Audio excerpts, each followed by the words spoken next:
नोरमा group, जो सोचता है वो करता है। आपके अपने सपनों का आशियाना। बिहार की सियासत में एक बड़ा बदलाव फिर से देखने को मिला है। कांग्रेस का हाथ मजबूत होता नजर आ रहा है। बिहार विधानसभा चुनाव से पहले ही कांग्रेस के पास एक बड़ी ताकत शामिल हो गई है।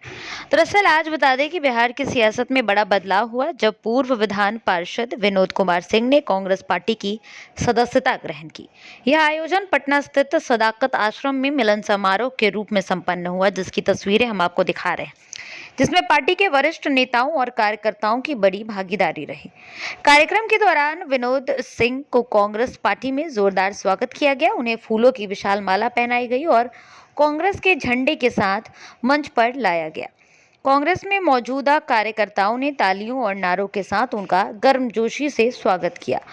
बड़ी बड़ी होर्डिंग्स और पोस्टरों पर कांग्रेस नेता राहुल गांधी की तस्वीरें साफ तौर पर बता रही हैं कि इस बार बिहार विधानसभा चुनाव में राहुल गांधी का चेहरा ही चमक रहा है। जैसे यह संकेत साफ है कि पार्टी नए चेहरों को जोड़कर आगामी विधानसभा चुनाव के लिए अपनी रणनीति को मजबूती दे रही है। विनोद कुमार सिंह ने मंच से संबोधित करते हुए कहा कि बिहार की जनता अब बदलाव चाहती है। कांग्रेस की एकमात्र विकल्प है जो प्रदेश को सही दिशा में ले जा सकती है। यह सदस्यता सिर्फ एक नेता का पार्टी में आना नहीं है, बल्कि कांग्रेस की बढ़ती विपक्ष की एकजुटता की ओर संकेत माना जा रहा है। तो देखिए, तस्वीरों के माध्यम से हम आपको बता रहे थे कि किस प्रकार से कांग्रेस में अब ताकत बढ़ रही है। पूर्व विधान पार्षद विनोद कुमार सिंह ने कांग्रेस का हाथ थाम लिया है और उन्हें कांग्रेस पार्टी की सदस्यता खुद राजेश राम और कृष्ण अलावरू की मौजूदगी में दिलाई गई। ये तस्वीरें बहुत कुछ बयान करी हैं। तस्वीरें साफ तौर पर बता रही हैं कि किस प्रकार से अब कांग्रेस विधानसभा चुनाव के लिए तैयारियों में जुट गया है। एक तरफ सीट शेयरिंग का मामला है, वहीं दूसरी तरफ कांग्रेस लगातार धरातल पर अपनी खोई हुई छवि ढूंढने की कोशिश में है। इसी कड़ी में ये तस्वीरें हम आपको दिखा रहे थे। चलिए, तो हम आपको वीडियो के साथ छोड़े जा रहे हैं जब कांग्रेस में पूर्व विधान पार्षद विनोद कुमार सिंह पार्टी का दामन थामते नजर आ रहे हैं। प्रभारी देश के जाने माने नेता परम आदरणीय श्री कृष्णा अलावरू जी और बिहार कांग्रेस के कदावर नेता और बिहार कांग्रेस के प्रदेश के माननीय अध्यक्ष परम आदरणीय श्री राजेश राम जी, हमारे अभिभावक, बड़े भाई और विधान परिषद में नेता आदरणीय श्री मदन मोहन झा जी, हमारे बड़े भाई।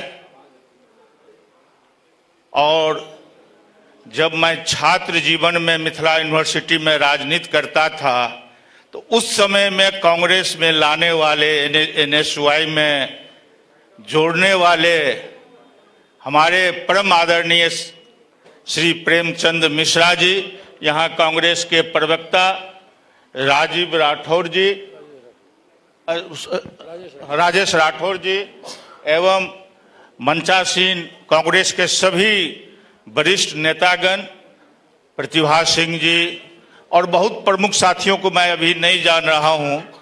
तो हम लोग तो राजनीति की शुरुआत किए थे कांग्रेस और एनएसयूआई से। उस समय में प्रेमचंद मिश्रा जी बिहार के प्रेसिडेंट हुआ करते थे और बहुत बढ़िया यूनिवर्सिटी में हम लोग राजनीति करते थे, अच्छा लगता था। हमारे दादाजी भी कांग्रेसी, पिताजी आजीवन कांग्रेसी रहे। मैं बीच में भटक गया था, इधर उधर मैं चला गया, समता पार्टी में चला गया, जनता दल यूनाइटेड में गया और जहां भी था मजबूती के साथ मैं काम कर रहा था। यहाँ सारे प्रेस के मित्रों को मालूम होगा कि हम पार्टी में जिस दल में थे उसमें किस मजबूती के साथ मैं काम कर रहा था। लेकिन जो स्थिति और परिस्थिति जनता दल यूनाइटेड का है, जनता दल के यूनाइटेड के नेता की जो स्थिति हो गई है और जिस ढंग से वहां कार्यकर्ताओं की उपेक्षा हो रही है, गिने चुने नेता ही पार्टी को चला रहे हैं। आप सबों को मालूम होगा, नाम लेने की जरूरत नहीं है। मैं उससे आहत होकर और मुझे लगा कि मुझे अपने पुरानी पार्टी आदरणीय राहुल गांधी जी का जो विचारधारा है आदरणीय प्रदेश अध्यक्ष जी का जो विचारधारा है, आदरणीय बिहार प्रभारी जी का जो विचारधारा है और जो कांग्रेस की विचारधारा है, उसके साथ चलने की जरूरत है। आप सबों को पता होगा कि बिहार में अब नीतीश बाबू का शासन नहीं चल रहा है। बिहार में अब शासन चल रहा है आरएसएस का। अब मंत्रिमंडल में भी आरएसएस का कोटा, बोर्ड निगम में भी आरएसएस का कोटा। अब नागपुर से सरकार संचालित हो रहा है और जो जदयू के 4-5 ऐसे नेता हैं, वो सब जाकर आरएसएस के गोद में बैठ गए हैं। मैं मीडिया के साथियों से जानना चाहता हूं कि नीतीश कुमार का यह स्थिति किसने किया, ऐसा स्थिति क्यों हुआ। मैं पार्टी के अंदर काम करता था, मुझे जानकारी है। आज आप सबों से मैं कहना क्या चाहूंगा, आप सबों को पता होगा कि आप मीडिया के साथी माननीय मुख्यमंत्री जी से पूछ लें कि बिहार के महामहिम राज्यपाल का क्या नाम है, तो माननीय मुख्यमंत्री जी वो भी बताने के स्थिति में नहीं है। अपने कैबिनेट मंत्री और डिप्टी सीएम का तो छोड़ दीजिए, किसी को नहीं पहचान पा रहे हैं। और बिहार का जो स्थिति है लॉ एंड ऑर्डर का, आप लोग से पटना सहित संपूर्ण बिहार में अखबार खोलिए, टेलीविजन देखिए, सोशल मीडिया देखिए। अखबार और टेलीविजन तो कम, बहुत चीज को तो बचाने का भी काम करता है, लेकिन सोशल मीडिया देखिए तो प्रत्येक दिन ऐसा बिहार का कोई जिला नहीं है जहां हत्या नहीं हो रहा है। मैं आप मीडिया के साथियों से आग्रह करना चाहता हूं कि नीतीश बाबू जिस स्थिति में थे, जिस स्थिति में सरकार चला रहे थे, जो 4-5 लोग वहां बैठे हुए हैं, क्या नीतीश बाबू को उस स्थिति में वापस ला देंगे? मैं आप सबों के माध्यम से उन 4-5 नेताओं को कहना चाहता हूं कि बिहार के जो नीतीश बाबू मुख्यमंत्री हैं, उनको उस स्थिति में नीतीश बाबू को लौटा दो। लेकिन वो लोग नहीं लौटा सकते हैं। 4-5 लोग, कुछ रिटायर्ड अधिकारी मिलकर सरकार चला नहीं रहे हैं, सरकार को लूटने का काम कर रहा है। मैं भी गांव घर से आता हूं, कोसी के दियर में मेरा घर है, कोसी के दियर में मैं पैदा लिया हूं। आज भी मैं ब्लॉक में पैरवी करता हूं, सिफारिश करता हूं, सत्ताधारी दल का मैं पूर्व विधायक था। किसी का काम बिना रिश्वत लेते हुए नहीं होता है। कोई एमएलए मंत्री को कोई पदाधिकारी कलेक्टर एसपी तो दूर के बाद बीडीओ सी और थाना प्रभारी नहीं सुनता है। तो इस सारी स्थिति देखकर, और हम लोग तो हमेशा चाहे हैं कि बिहार में अमन चैन कायम रहे, सद्भाव बना रहे। तो ये सब सारी सोचकर आज हमने कांग्रेस के सदस्यता ग्रहण किया है।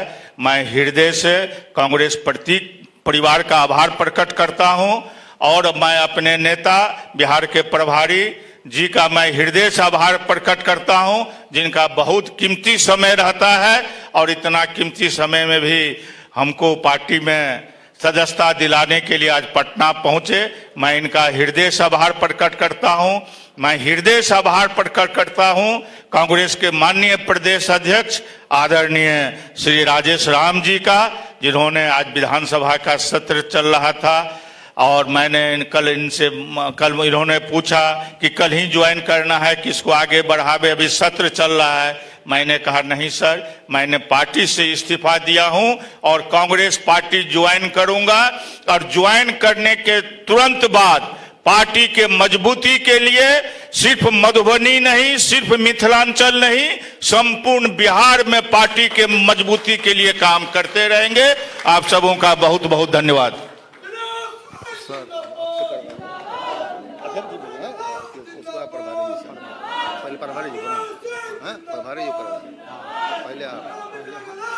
अब हम आग्रह करेंगे अपने प्रदेश के सम्मानित अध्यक्ष आदरणीय श्री राजेश कुमार जी से कि वो हम सबों को संबोधित करें। आदरणीय श्री राजेश कुमार जी। बहुत धन्यवाद।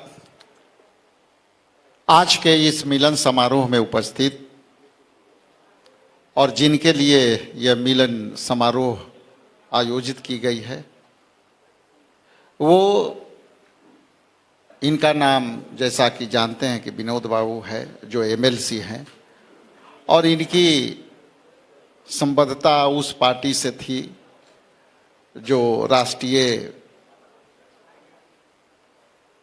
यूनाइटेड दल के जेडीयू के संबद्धता थी, जो नीतीश जी के सत्ता चल रही है उस पार्टी के हैं। तो सर्वप्रथम की सत्ता पक्ष के पार्टी को छोड़ करके आपने जो यहाँ आया, पहले तो उसके लिए आपको बधाई देता हूं कि आप सत्ता पक्ष के से छोड़ करके एक विपक्ष के पार्टी, राष्ट्रीय जो है पार्टी है कांग्रेस पार्टी, उसका अपने दामन थाना, उसके लिए आपको बधाई। आप जैसा कि जानते हैं कि जो जेडीयू है, जेडीयू में अभी भगदड़ का माहौल है, और जब भगदड़ का माहौल है तो कई विषय को यहां से देखने की आवश्यकता है, जिसमें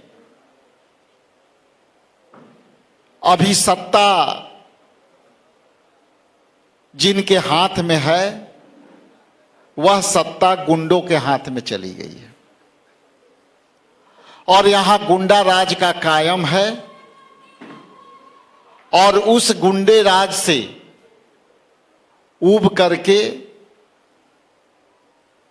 कई लोग कांग्रेस पार्टी के दामन थाम रहे हैं, इनके आस्था में विश्वास रख रहे हैं, जिसमें ये विनोद बाबू भी शामिल हैं। जब इनसे हमारी बात हुई तो मैंने इनसे प्रश्न किया कि आप तो इसी परिवार के सदस्य रहे हैं,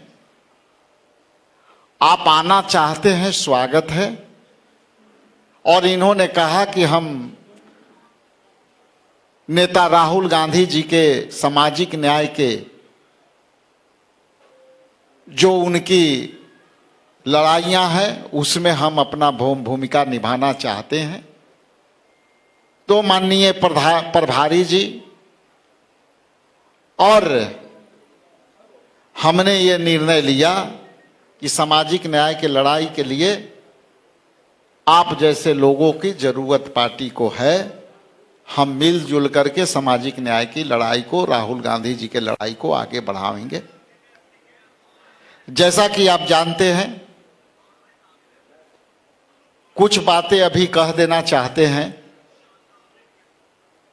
कि अभी बिहार विधानसभा चल रही है, और बिहार विधानसभा में जब विधानसभा के अध्यक्ष के अध्यक्षता में सर्वदलीय बैठक हुई, उस सर्वदलीय बैठक में सभी दल के लोग, फ्लोर मैनेजमेंट पर बैठक हो रही थी। हमने दो विषय पर अपनी पार्टी का स्टैंड रखा। पहला कि जिस बिहार में गुंडा राज है उस पर सरकार से हम वक्तव्य चाहते हैं। सरकार सदन के अंदर हमारी कार्य स्थगन प्रस्ताव को स्वीकार कर सरकार गुंडा राज पर, लॉ एंड ऑर्डर पर, बलात्कार की घटना पर जो है सरकार अपना वक्तव्य दे। सरकार ने मना कर दिया, और जब सरकार ने मना किया तो उसी चिरपरिचित अंदाज में जो बिहार के एक पुलिस पदाधिकारी ने सारा आपराधिक घटनाओं को किसान के माथे, युवाओं के माथे मढ़ दिया। उसी तरह सरकार के बैठे मंत्री जो ये कार्य हम लोगों ने जो मैनेजमेंट किया, चीर परिचित अंदाज में वही बातें कही कि इस मौसम में आप सारे आंकड़े उठा करके देख लो, विश्व में भी देख लो कि इस मौसम में आपराधिक घटनाएं घटती है। इसलिए सदन के अंदर इसकी आवश्यकता नहीं है। दूसरा, मैंने एसआईआर पर मैंने मांग किया कि कल आप गुंडा राज पर करवा लो और परसों आप जो है एसआईआर पर जो गहन पुनरीक्षण के नाम पर वोटरों के नाम हटाए जा रहे हैं, उनकी वोट देने से वंचित की जा रही है। हम विपक्ष के लोग भारतीय राष्ट्रीय कांग्रेस पार्टी, चूंकि सदन में मैं सचेतक भी हूं, मेरा ये अधिकार है कि सरकार से मांग करें कि जो वोटरों को नाम वोट देने से हट जाएंगे, उनके लिए बिहार सरकार, जदयू और भाजपा के सरकार क्या सोचती है, सरकार सदन में अपना स्पष्टीकरण दे। इससे भी ये कह करके मना कर दिया गया कि ये इलेक्शन कमीशन का मामला है और ये केंद्र सरकार की मामला है, तो इसको सदन में चर्चा में नहीं लाया जा सकता। साथ ही साथ ये न्यायालय में भी मामला है। तो सरकार का मनसा स्पष्ट है, गुंडा राज पर इनकी स्पष्ट मनसा है कि गुंडा राज कायम रहे और वोटरों के प्रति उनकी कोई जिज्ञासा नहीं है कि उनकी वोट देने का अधिकार से वंचित हो जाए तो हो जाए। सरकार इस पर भी संजीदगी से अपना सहमति देना नहीं चाहती है। इसलिए मैंने अभी सारे विपक्ष के लोग वहां बैठ करके हम लोग सामूहिक लिए हैं, इंडिया गठबंधन के लोग, कि किसी भी हालत में एसआईआर के मामले में और वोटबंदी के मामले में हम सरकार को सदन के अंदर कल से घेरने का काम करेंगे और तब तक घेरेंगे जब तक ये दोनों बातों पर सरकार अपना स्पष्ट वक्तव्य ना दे दे। और सदन के अंदर हम सरकार को भी रोकेंगे। यहां मैं आपके बीच घोषणा करता हूं, यदि विपक्ष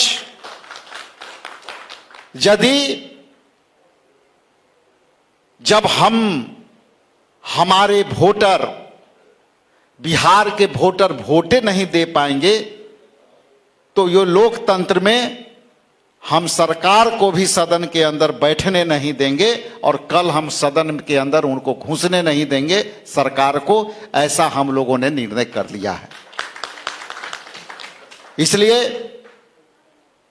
स्पष्ट है कि लोकतंत्र में वोट के अधिकार से ही सरकार बनती है और उस वोटरों के वोट देने के अधिकार छीन जाती है तो सरकार को भी सदन में कोई भी वक्तव्य देने का अधिकार नहीं है और इसलिए इंडिया गठबंधन के लोग कल सरकार को सदन में घूमने से हम लोग रोक देंगे। बहुत बहुत धन्यवाद। Thank you sir.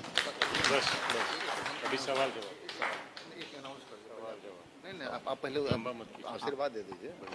नहीं, 2 मिनट आशीर्वाद देना भाई,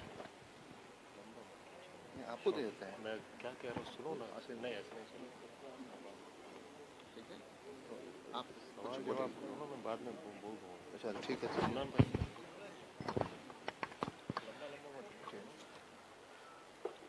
तो इससे संबंधित या और कोई सवाल हो तो आप सवाल दाग सकते हैं।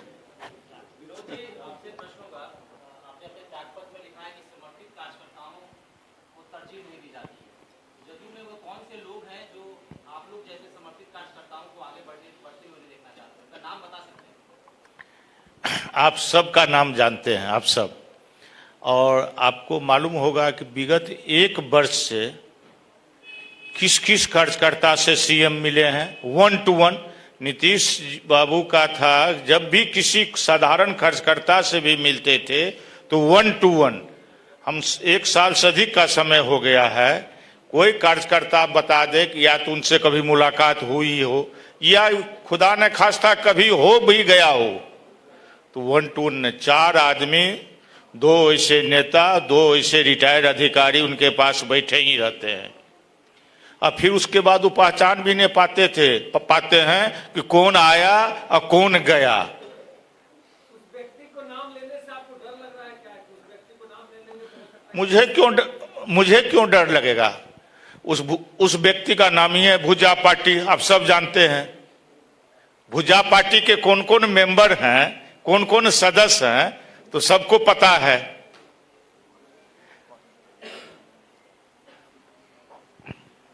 शुक्रिया। पहली बात, विनोद जी का स्वागत और आप सबका भी स्वागत। सवाल बहुत बढ़िया है। सवाल यह है कि जेडीयू में किसका सम्मान हो रहा है और किसका अपमान हो रहा है। इस पे मैं भी कुछ टिप्पणी करना चाहता हूं, क्योंकि मैं भी कुछ दिनों से देख रहा हूं। बिहार में नीतीश जी की सरकार नहीं चल रही है, ये आप भी जानते हैं, हम भी जानते हैं और बिहार की जनता भी जानती है। बिहार में सरकार दिल्ली से बीजेपी चला रही और बीजेपी बिहार में नीतीश कुमार जी का भी सम्मान नहीं कर रही है, तो बाकी जेडीयू में कौन सा नेता का सम्मान और कौन सा कार्यकर्ता का सम्मान बचता है? जीवेश मिश्रा अभी भी मंत्रिमंडल में कैसा है?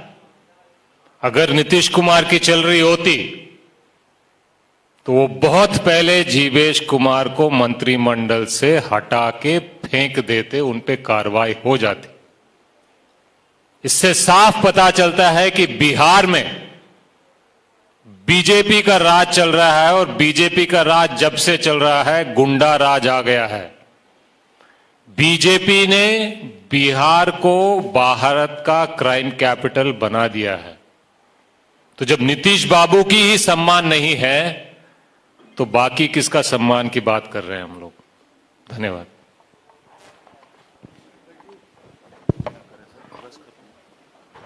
मिलन समारोह का ये कार्यक्रम समाप्त हुआ। कांग्रेस पार्टी जिंदाबाद।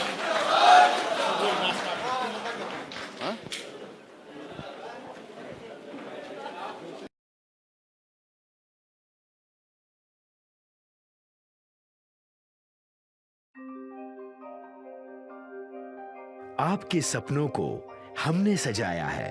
ई होम्स पैनोरमा को हमने बनाया है। ई होम्स मेरा एक सपना था जिस पे मैं पिछले 4 साल से काम कर रहा था। हमने जो बनाया है वो सबने है माना। ई होम्स पैनोरमा में हो आपका भी आशियाना। और फाइनली हमने 2021 में इस प्रोजेक्ट को लॉन्च किया। बहुत लोग अप्रिशिएट कर रहे हैं कि पूर्णिया जैसे शहर में, बिहार के, एक तो बिहार की बात करें उसमें भी पूर्णिया जैसे छोटे जगह में इस तरह का लाइफस्टाइल देना, ये सुन के हम लोगों को बहुत अच्छा लगता है। ई होम्स में हमने कुछ और भी किया है, जैसे हम जिस जगह में रह रहे हैं हमारे फैमिली सिक्योर हो, उनको सिक्योरिटी का ध्यान में रखा है। आपकी सुविधा और सुरक्षा आपके लिए खास है, ये आपका विश्वास है। इसमें आर्टिफिशियल इंटेलिजेंस का 7 लेयर सिक्योरिटी का हमने इस्तेमाल किया है। लस ग्रीन कैंपस को बनाया है। यदि हमारा बाउंड्री वाल है तो वो वर्टिकल गार्डन है। ये जितनी भी फैसिलिटी होता है एक इंटरनेशनल टाउनशिप में ई होम्स है, ये हम लोग विश्वास नहीं कर पा रहे हैं। जो भी हमारे मित्र दोस्त या जो भी हमारे बाहर के बाहर आते हैं तो हम लोगों को बहुत अच्छा सुनने को मिलता है और बहुत अच्छा क्रेडिट मिल रहा है। वो सारा हमने सिर्फ एक बिल्डिंग नहीं बनाया, हमें एक बहुत अच्छा लाइफस्टाइल दिया ई होम्स में, और मेरा एक सपना था जिसको मैं आज फुलफिल होते हुए देख पा रहा हूँ। ये आपका आवास है। ई होम्स पैनोरामा में अब आपका निवास है। E Homes Panorama, luxurious lifestyle redefined. Panorama group, जो सोचता है वो करता है। अगर ये वीडियो पसंद आई और वह बिहार के राजनीति और बिहारियत से सरोकार रखेनी तो सब्सक्राइब बटन दबा के चैनल के सब्सक्राइब कर ली। ओजे एगो घंटी बा, ओकरा बटन दबा देला से कुल सटीक और मारक खबर रुआ मुफ्त में मिल जाई। अगर रुआ पत्रकारिता के हमनी के नया प्रयोग में सहयोग कर चाहतानी तो ज्वाइन बटन दबा दी। पेटीएम नंबर नोट कर ली 9386 816 700।